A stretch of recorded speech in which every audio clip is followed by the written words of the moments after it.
Welcome to the first episode of Raw J's vlog. My name is Jonathan Carenti, and just to give you a little background on me, so you see in my title it says Raw J's vlog, my life, my journey, my way. So basically, this vlog is a way for me to detail my personal journey through healing myself. And this has to do with drug and alcohol addiction, and then remembering that I was abused as a child, and everything that I've been through since remembering the abuse. I've gotten to a point where I just turned 40 this year, and I felt this was my gift to myself for turning 40, for making it to being 40. Because at the rate that I was going, I didn't really believe that I would make it to see 40 years old. When I turned 40 that night before at midnight, it hit me. So I turned 40 just about a month ago. So this is December 1. At the end of October, I turned 40. And at midnight, I was talking to my girlfriend, and it hit me. No fireworks or anything like that. Woohoo, I'm 40 years old. No. Like, wow. Jonathan, you made it. Like, you're here. You're here right now to tell about it. And so that's what leads me partly into doing this vlog. I really didn't know about about how I felt about being 40 until it hit me that day.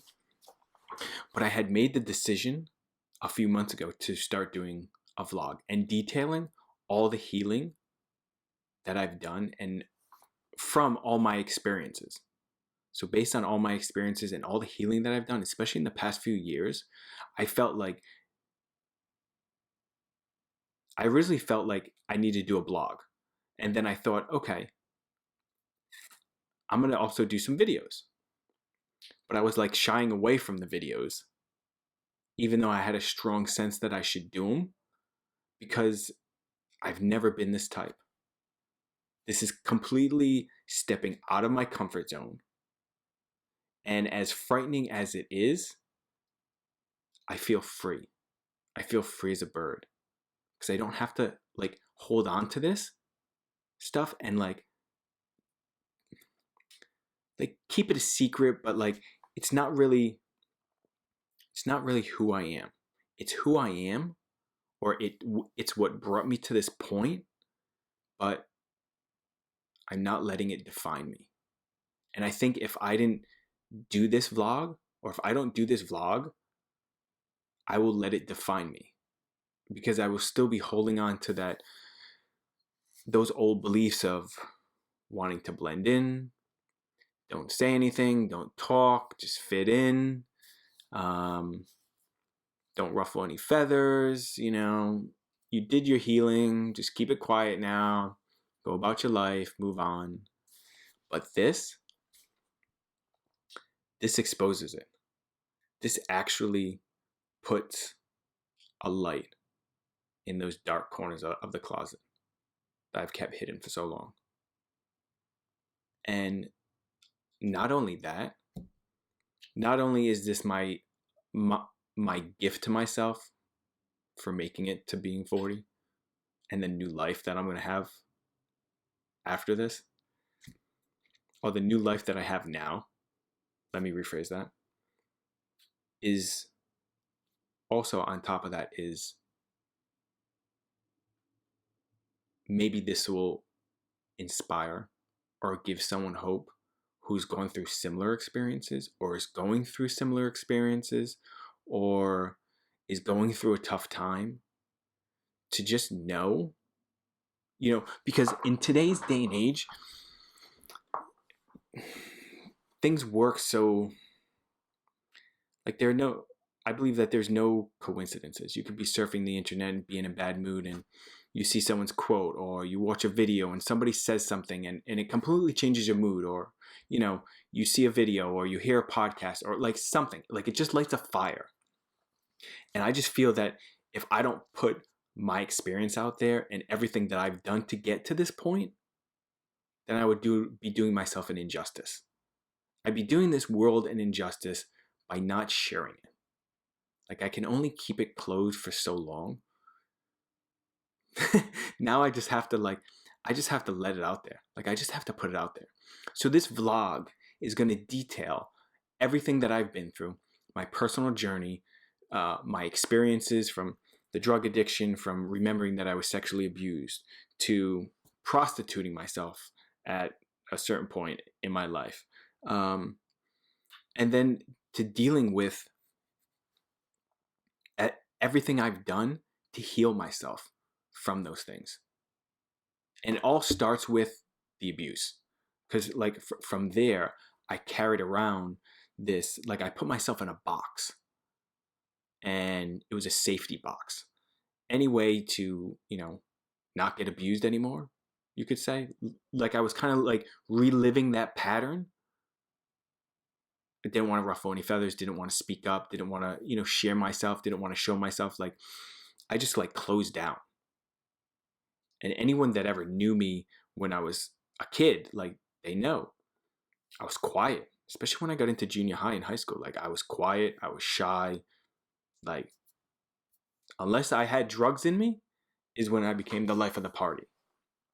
But without that, I was like, I'm not going to say nothing to nobody about anything. I don't know what you're talking about.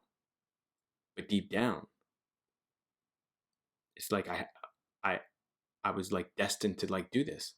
I was destined to put myself out there.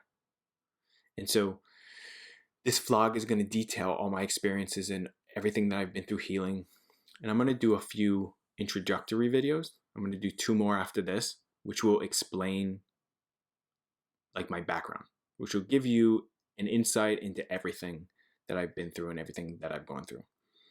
And then I'm going to tailor the vlog episodes after that to more specific things like self-love, how I dealt with the drug and alcohol addiction, remembering the childhood sexual abuse at age, I think it was like 35. 5 years ago it was. Things I went through when I was a kid, and how I protected myself, and certain emotions, and everything that I've gone through as a man to get to this point, I'm going to put in there. Like it's going to detail everything. And so I think the perfect way to really start this is, obviously, I explained how I felt when I turned 40, and that was like a wake-up call. That was me remembering really how I felt while I was doing the drugs. Because I remember in my late 20s when things really got bad with the drugs and with the prostitution. And I obviously just like knew subconsciously that if I kept going the way that I was going to go, the way that I was going, I was certainly going to overdose. And I was like, that's it. And I think part of me almost like wanted to do that because I didn't want to deal with the childhood stuff. And so I hadn't remembered any of that stuff, but obviously there was a part that knew what was going on, or that knew it subconsciously, and just like I didn't want to go down that road. So I was like pumping myself full of drugs. And it's funny the way things happen. So let me back up now. So I started using the drugs when I was in high school. 11th, 12th grade, started smoking pot, drinking, all that stuff. Got to college, I found ecstasy, and that was my DOC. That was my drug of choice, and I went all in on that thing. I was popping those things Monday through Sunday, 7 days a week, 365. Like, it didn't matter. I was eating those things like it was my job. Because it was the only thing that actually made me happy. It was the only thing. I was so miserable. And so when I was doing all these drugs, so I'm from Rhode Island on the East Coast, and growing up in a, you know, small city, small state, like everybody knows everybody. Um, when I was in college, and I remember saying this to my girlfriend at the time, I had this feeling, I think I had this feeling career wise, like I needed to get out of Rhode Island in order to do something. Um, Boston, New York City, like somewhere, it just was not Rhode Island. Like I needed to go to a big city. I needed to go out. And I was thinking Boston, New York City. Um, it's close to my family. It's fine. That'd be perfect.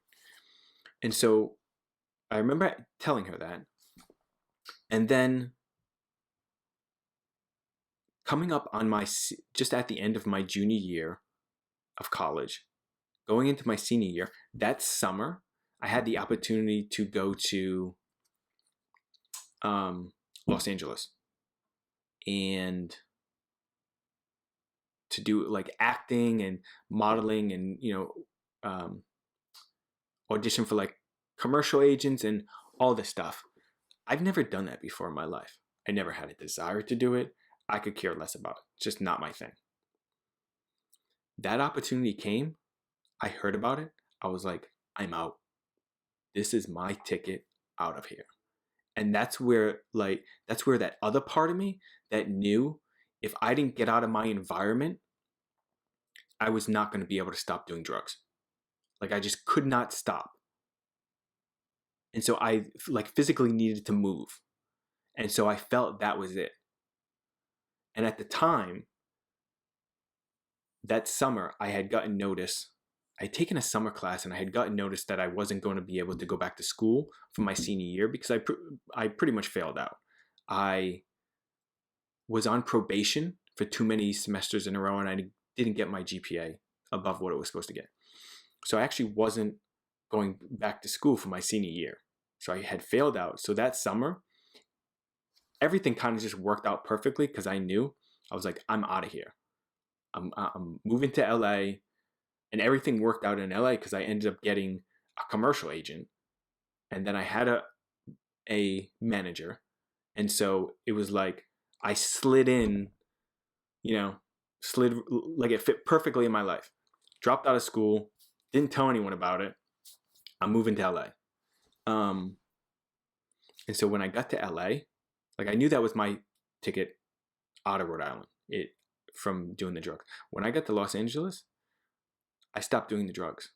Like I didn't have an issue. I didn't even want to do them. Like I could care less about them. I just needed to get out of that environment that I was in. And I'll tie that in to one of the other videos, which you understand more about why I felt that I didn't need to do the drugs. It's almost, well, it's not almost, but obviously some part of me knew that being in that environment, I wasn't going to stop doing the drugs. I felt too embarrassed to actually say anything and ask for help and go into rehab, which is my fault. It's my responsibility. But then there's the deeper, darker part, which is tied into the abuse, where I didn't want to be around my family. There was a part of me that didn't want to be around my family.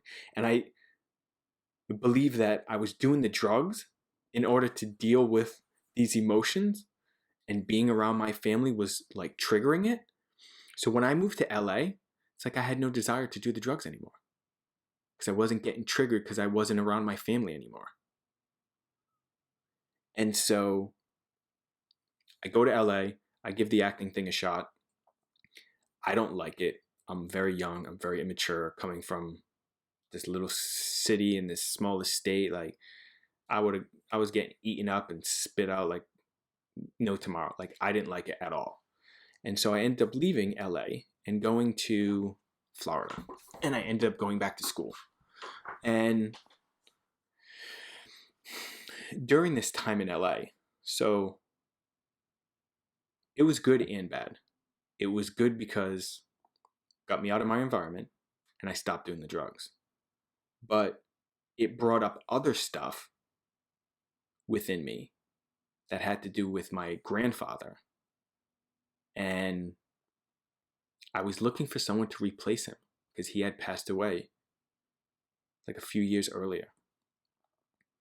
And so that's when I ended up getting into male prostitution, and I ended up prostituting myself in order to survive. That's how I was making my money. And so I stopped the drugs, but I started prostituting myself. It's like, you know, which one's the lesser evil here? I leave LA, I move to Florida, still prostituting myself. And so I end up finding in Florida a club, a male strip club, where you can actually take the guys in the back and like turn tricks. You turn tricks in the back. So I danced, turned tricks in the back, didn't have to take the guy home or didn't have to go to his house.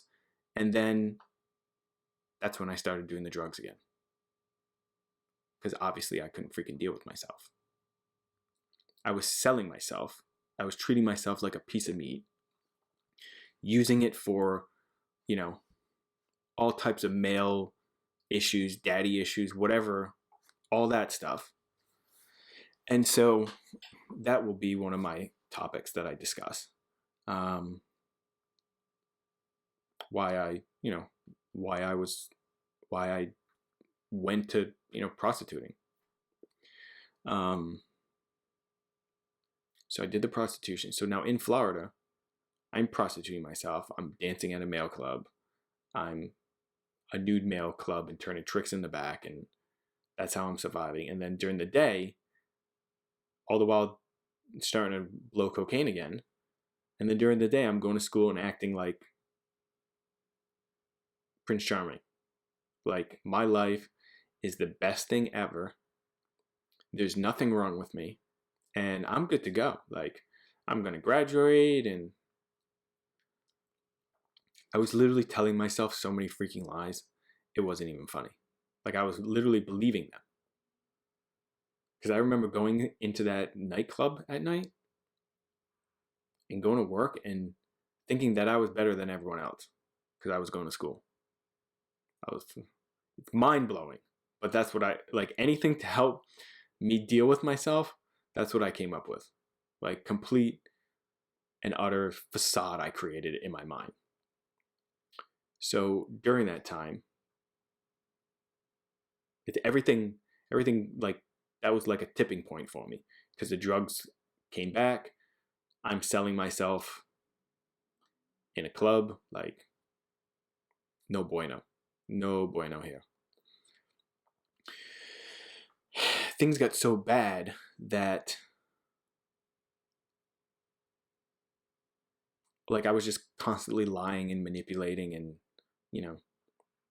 not being truthful about anything to anyone. I had everybody in like little compartments and I would tell them certain things. Like, I was a complete disaster.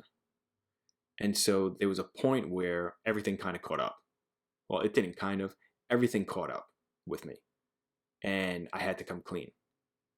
And I realized now that I had to come clean, and I used the drugs as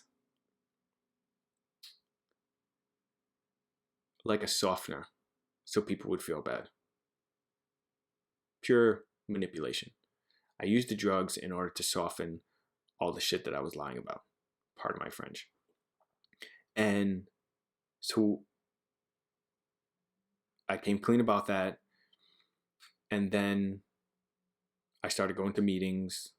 And if I went to a handful, I'd be surprised. Like, I think I only went to a couple, and I was like, I can't do this. I just felt ashamed of myself for getting to this point. I think it was more ego than everything like that, because I was broken. But not completely broken. Not completely broken that it wouldn't stop me from relapsing. Because I did the meetings maybe a couple times, and I kept lying that I was going to the meetings. And then I went right back out and I started using. and I went like all in this time. And I remember there was a point where I told my girlfriend at the time that I was like, I can't go more than 3 days without blowing cocaine. Like, I just can't do it. 3 days comes and that's it. If I hadn't done it in 3 days, we're doing it tonight. I was literally doing it like 4, 5, 6 times a week. Literally. Every time that I worked at that nightclub, I was doing it afterwards. And then it just got to the point where I was blowing the cocaine in the freaking nightclub while working and doing all the crazy stuff I was doing back there in the back rooms. I was a complete and utter train wreck. So I ended up quitting the club. I relapsed. I ended up breaking up with the girlfriend at the time. I ended up meeting someone else, and we're like two partners in a crime, blowing massive amounts of cocaine all the time. Not only together, but I'm also doing it by myself on top of when we do get together. And I remember, so this is like when I was like 27, 28. So I relapsed in the summer of when I was 28 before I turned 29. And I remember, so I relapsed. I have a new girlfriend and I'm about to turn 30. So my birthday's in October and I'm about to turn 30. And wow, I get this feeling. I get this feeling like, Jonathan, you need to stop doing drugs or you're going to die. You're going to overdose. Something's going to happen. Like, you literally need to stop. I get so scared with that feeling that I buried it with more drugs and alcohol. I went right out and blew more cocaine and drank. And for my 30th birthday, I went out and I did ecstasy and blew cocaine and drank myself to oblivion. So I have this feeling. I ignore it, but then something happens because in that, so this is October, so in November and December, I'm in school. This past semester, I had literally signed up for like 4 or 5 classes. I ended up finishing 1 or 2. It's like I'm a complete mess. Like, I'm in a bad place. So I know that something's got to change. I know this relationship that I'm in is not working. Like, it's not working for either of us. Like, we just need to stop lying to ourselves, get honest. It's not working. The drugs, obviously I have to stop it. The prostitution, I have to stop it. It's like 1A and 1B. I have to stop both of them. Because I'm like crushing my soul. Selling myself and then doing drugs on top of it in order to deal with myself. Like, come on, Jonathan. School, I hate school. I'm miserable in it. The thing I'm studying sucks, to be honest with you. I went from accounting to finance to chemistry. I was all over the place. At the time, I was taking finance and I was like, let me change this up. Let me take some chemistry classes. I like chemistry. Let me give this a shot. So I took some finance classes, but I changed it up a little. I tried a couple different other ones. And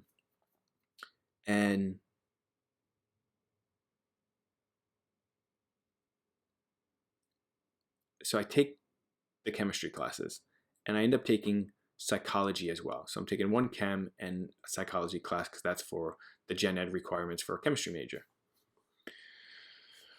I'm feeling good about this. I'm like, okay, start changing things up.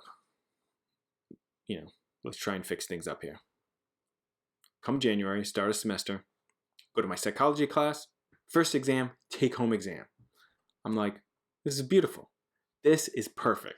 Like, how easy can this be? This is a gift. Okay. Go to my chemistry class, easy cheesy too. I'm like, this is not rocket science. Like, I could do really well this semester. Really well. Come for the time of the psychology exam. So now, at this point, I still can't go more than 3 days without doing drugs. Now I start school with my new classes. Go to do the psychology exam. I end up realizing that it was due in a week earlier than what I thought. So I end up failing it because I hadn't done it. So I fail a take-home exam. Can't go more than 3 days without doing drugs. And now we fail a take-home exam, Jonathan. Okay. I'm like, well, I'm going to have to drop this class because I already have a 0 on an exam. There's no way I'm coming back from that. Okay. A couple weeks later, I have my first chemistry exam. And this is like the end of January. It's coming up on the end of January. So obviously in your syllabus that you're giving at the beginning of class, you know the dates. And even if they're tentative, like you know around the time you're going to have the exam. Get the date for the exam. The whole week prior, I do nothing. I don't study. Not 1 hour. Nothing. The day before the exam, I sit down at my kitchen table. And it was total, like, you want to see self-sabotage at work? This was self-sabotage. I sit down at my kitchen table with my book and my notebook to start studying and going over the problems. Because a lot of it was just formulas and just problems. That's it. Put in a few hours, you get a good grade. I remember telling myself, I think I was so bored with studying because I wasn't high. I'm like, I had this bright idea that I should go and get some cocaine and then study. And so I did. And I didn't study 1 ounce. Not 1 second. I reviewed through my notebook, but I actually need to actually like study and like review the problems and, you know, do some practice problems. Up all night, out of my mind. Thank God, if there's one good thing out of this, thank God, because I at least made it to the exam. Thank God the exam was at 4 o'clock in the afternoon. It was at like 4 or 5 in the afternoon. That's when my class was. Because if it was at like 11 or 12 in the morning, I wouldn't have made it. I was so out of my mind. I remember rolling in there, strung out, sitting down, and just when the exam got passed out, I remember going through the exam to like take a look at the problems. And after I reviewed everything, I was like, wow, son of a bitch. If I had freaking studied, I could have really done well. I could have aced this exam. And I failed it. I got like in the low 60s. After I got that exam score, on top of it, on top of seeing that I could have done well if I just put the studying, of me getting that grade like in the 60s, I was like, if I just put in some time and effort, like I could have aced this exam. You want to see self-sabotage at work? Right there. I don't know who thinks that they can blow cocaine and study for a chemistry exam. But for some reason, I was convinced that I could do it. I was going to prove to myself that I could. And as soon as I took that first line, c'est la vie, I was done. I was off in Never Never Land, and I could care less about the chemistry exam. So after that, after those 2 screw-ups and the whole thing with not being able to go 3 days without doing drugs, I was like, something's got to stop. I dropped out of college. I ended up going to work, but I was still prostituting myself and still doing the drugs. So I stopped school, but I still had I wasn't hitting the issues. And the issues were 1A and 1B. You need to stop prostituting yourself and get a real job. And 2, you need to stop doing the drugs and get some help. But the first thing was, let me drop out of school and let me figure things out. So this was like the beginning of February. I ended up moving into a new apartment. I didn't even have to move, but I did anyways. Ended up breaking up with the girl that I was with. And there was one moment where, and I remember like it was yesterday. It was a Friday night. I was home alone, and I had pills of ecstasy. I knew that they weren't ecstasy. At the time, there was just bad stuff going around, and I had some of the pills, and I even had a freaking test kit that would tell you if it's pure or not. I was looking for any reason to do those pills of ecstasy. Anything. I kept testing it to see if I could get like one positive result, knowing that it's not real ecstasy. More self-sabotage. This, I think, like I just wanted to die. I literally just subconsciously, I wanted to kill myself. Because I ended up taking those pills. And after a few hours, I didn't feel no lovey-dovey feeling. And I was like, oh shit. I remember getting up and walking into my bedroom, and I remember feeling my freaking heart like it was about to like blow out of my chest. And I was like, oh shit. What am I going to do here? And I was like, I need to go to the hospital. But I can't go to the hospital because I'm high on drugs. What are they going to do? Well, now that I look back, they could have, let's say, God forbid, I had a heart attack or I OD'd. They could have possibly revived me. So I was like, nope. At the time, I was like, they're not going to be able to do anything. I'm high on drugs. I walk out of my bedroom, and I remember saying to myself, I'm like, I know there's more to life than what I'm doing. And I don't know what happened, but my life was saved. I didn't OD. I didn't die. I ended up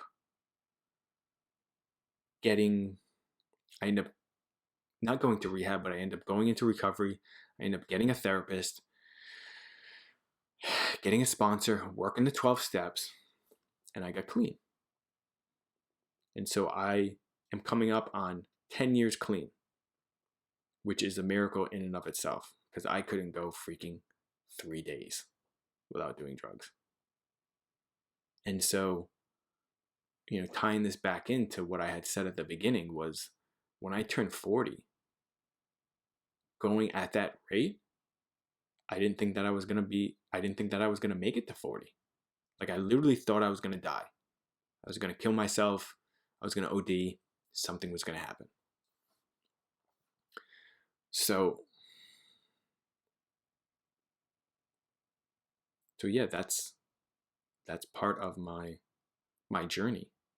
I feel like I could talk so much more, but I also don't want to make these videos really long. So with that being said, I am going to do 2 more introductory videos to kind of give you, so you understand what I've been through up until like I got clean at 30. And then so the other 2 videos will be everything that I experienced from 30 up until now. And then after that, I'll get into like more specific things, more specific topics. So I just want to say thank you for listening.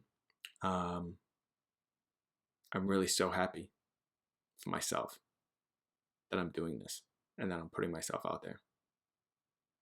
It feels such a relief, like a burden, like I don't have to hide anything anymore. And I know that whoever needs to see this will see it. Like it's the same way things come into my life, or things come into anybody's life at a certain point, at a certain time, when you're ready, when you need to hear it. Like this stuff, everything that I've been blessed with, this knowledge and this wisdom to heal myself and just to be here today to talk about it, I know it'll help people. I know it'll help someone. It doesn't even matter how many, just it'll help someone. So with that being said, I just want to say thank you. Thank you for listening. Thank you for watching. Comment, ask questions, do all that good stuff, subscribe, and I'll see you in the next video. Bye.